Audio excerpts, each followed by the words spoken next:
Hello, good morning everyone. First of all, I want to say thank you for coming here. First of all, I'm just introduce myself. My name is Pistolwala Jamin, and here are my two group members, Milan Desai and Sahil Rangani. We are here to give you a powerful presentation on the topic of leadership. First of all, why we are choosing this topic? Because in any type of organization or any type of business, leadership motivates individuals through their strong human relationship to a high level of success. It is an important management function that efficient a productivity and achieve organizational objective. Okay. Now, this is just my our presentation outline. We are just include 6 points: introduction, different leadership styles, powers of leadership, how to be a good leader, and what makes a good leader. And in the last, we are just summarize all this content and give a conclusion. Okay. Now we are moving on to our first topic, introduction. First of all, what is the basic definition of leadership? Leadership refers to an art of inspiring a group of individuals to work towards a common objective. In a business environment, this may order to understand the complex staff and colleagues to meet the needs of the company with the plan. In the right side image is explaining about the importance of leadership. Leadership is a critical because it is creates a clear vision and relates to a co-workers effectively. The clear vision provides them with a better view of company's future and makes them a recognizing the responsibilities and tasks. Okay, guys. Now we are moving to our first subtopic: different types of leaders, different leadership styles. Okay. First of all, what is the different leadership styles? The basic definition of leadership styles is an approach or method used by a leader to provide a guidance and execute plans and empower people. Leadership style is a very important and inevitable part of leadership, because when you have know what is your leadership style, after that you can gain a better knowing all of your strengths and weaknesses. The leadership styles will influence you in your position of leadership. Having an understanding of your leadership style will allow you to better interact with others. In this topic, we are explaining or discuss about the three most common leadership style. First one is a autocratic, second one is a democratic, and the third one is a laissez-faire leadership style. Now we are moving to our first leadership style, a democratic leadership style. Okay. According to Zhuang Huang and Li in 2016, a democratic leadership style is one of the most effective style because it allows all the subordinates or the lower level employees to participate in the decision making process. A democratic leadership style means a superior and subordinates both take the decisions and follow that. In that style, all the employees exchange their ideas and opinions freely in the meetings or in the subordinates. The synonyms of this democratic leadership style is participative leadership style. The motivation, sharing the ideas and opinions, empowering group members, highly productivity rate, and the divided responsibility. These all are the characteristics of the democratic leadership style. Okay, the Nelson Mandela and the Ratan Tata. These are the examples of the democratic leadership style. Now we are moving to a second leadership style, autocratic leadership style. The autocratic leadership style is the totally opposite of the participative leadership style. The autocratic leadership style is one of which is a single person is responsible for making the decisions and allocating the employees to work. In this situation, leaders play a major role, means it is a leader-centric decision making. A leader keeps all the powers in his hand. Whatever the leader says, the team members are supposed to follow. The autocratic leadership, also known as the authoritarian leadership style. Usually, the influence people, authority, responsibility, hold the rights. These all are the characteristics of the autocratic leadership style. The Bill Gates and the Adolf Hitlers, these all are, and in the general program, the fitness program, these all are the examples of autocratic leadership style. Now we are moving on to the last and final leadership style is the laissez-faire leadership style. The laissez-faire word is a French word. It means the let them do. The laissez-faire style is a non-authoritative leadership style. The definition of its the leader gives authority to the subordinates or the group members to make the appropriate decisions. In this style, the leaders only gives possible advice or guidance to the group, but the group can make a decision and complete the task by their own. Thus, another name of this style is a delegative leadership style. Delegative leadership style is requires the trust leaders into the group and the coordination. Moreover, the Warren Buffett as well as the Mahatma Gandhi, these all are the greatest example of the laissez-faire leadership style. Now, now we are moving to our next topic, the powers of leadership. Now, explained by my friend Milan. Thank you, Jamie. Hello, everyone. My name is Milan Desai. Now, the next slide is a power of leadership.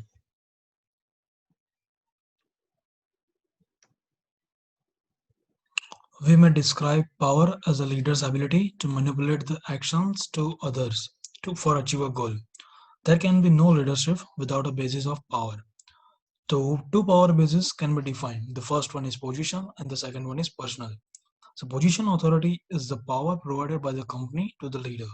The second one is personal power. It is the influence that other people offer to the chief.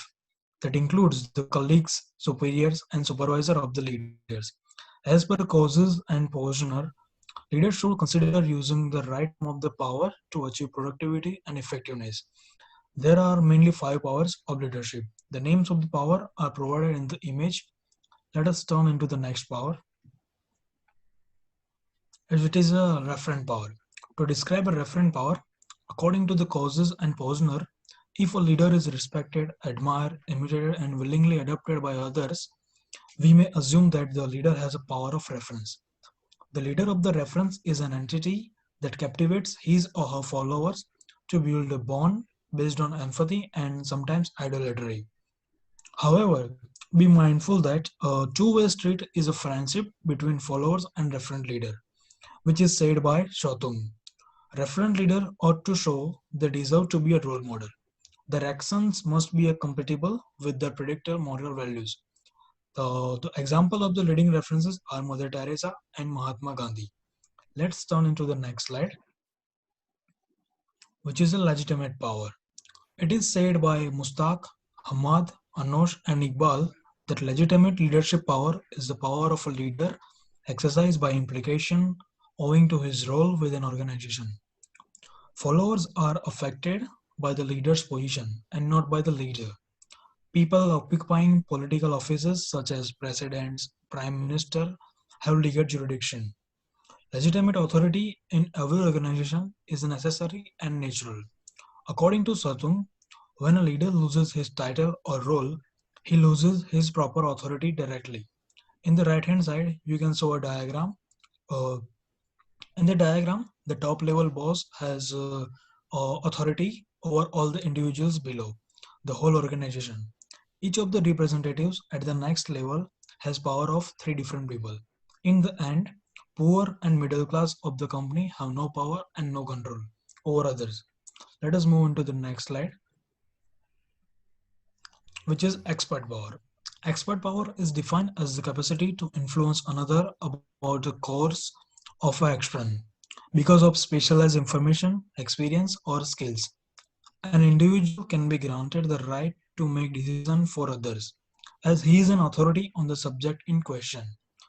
Causes and Posner state that the individual has this high degree of experience, they will also convince anyone to use confidence and loyalty and do something for them.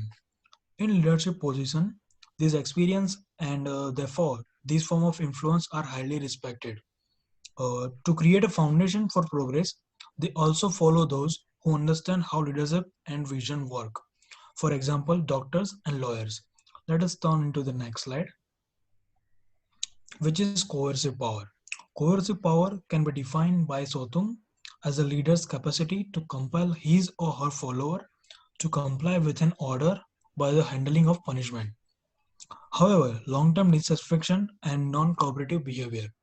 This influence is essentially the reverse of the reward power because it follows action in this power leader have absolute leverage. Coercive power is used when situation is out of control and it is the only option. And coercive power can't be used when a leader is frustrated and emotionally unstable. Now the next part will explain by my colleague Shahil. Thanks, Milan. Here I would like to continue and explain the last power, and that is reward power.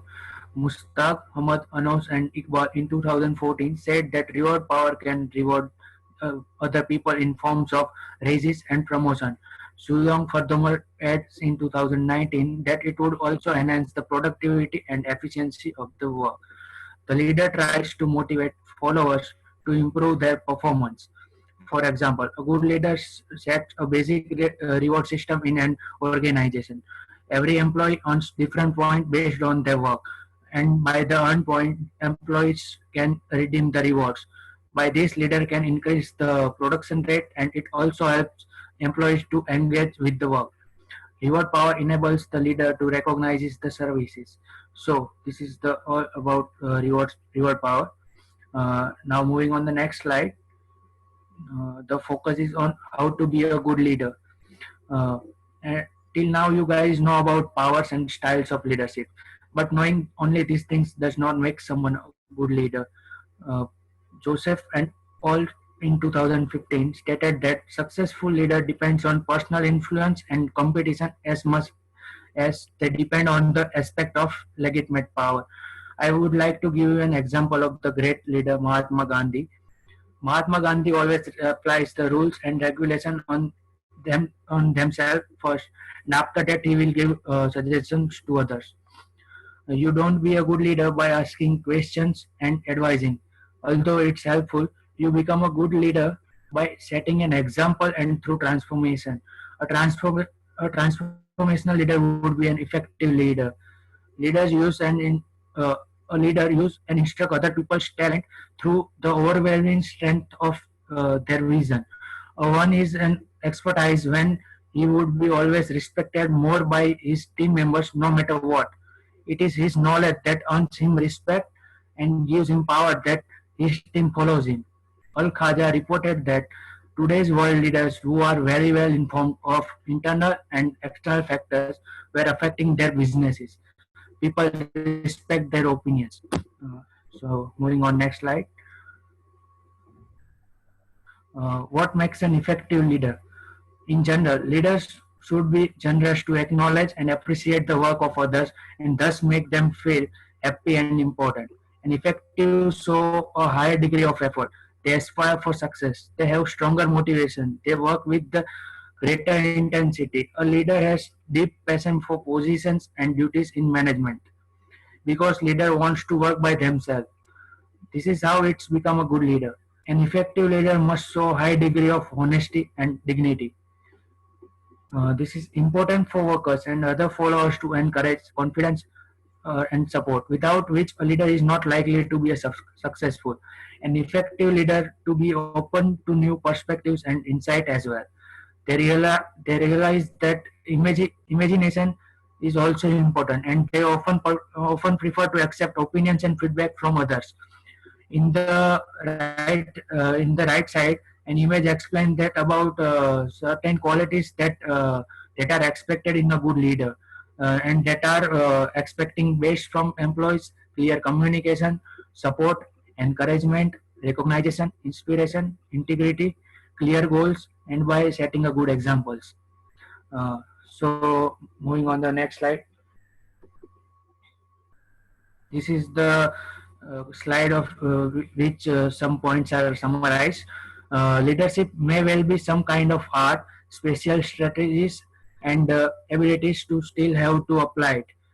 Leadership could be done through three styles: recruiting correct team members, if enforcing strategies, and by motivating the people. The principle of influence and leadership are intertwined and will continue to be. While a person can accept power without becoming a leader without possessing authority, a person can't be a leader. A great leader must be dynamic and highly developing so that he can lead a team most suitably and beneficially possible. So now moving on the next slide.